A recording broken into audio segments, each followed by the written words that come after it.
Днеска е Никул ден, честит празник на всички именици. Аз съм Марко Лутяри и днеска иска да ви приготвя една хубава, интересна рецепта точно за ваш празник.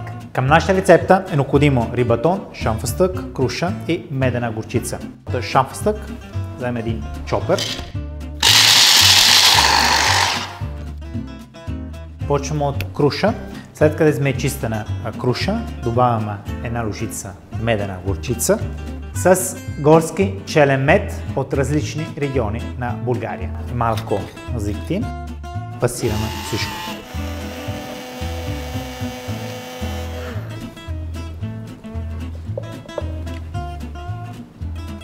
Перфектно балансирано.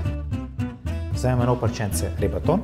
Останалото от рибатона може да пускате една паста или нещо, какво ви е на сърце.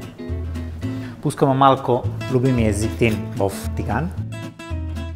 Ще окусяваме малко само с леко сол. Добавяме една капка зехтина на рибатон. Уварваме в шамфастък. Тази рецепта е много лесна, точно за тези празници, къде през седмица нямаме толкова много времето да приготвяме вечерята с всички гости, както днеска на Никул ден. Аз ви продължа тази много уникална, много симпл, свеж и много богат на вкус. Отпечатаме от всички страни. Преди да го сервираме, префърваме пак в шамфастък. Сложиме канапе от круша, медена горчица. Както виждате, рибатон е перфектно.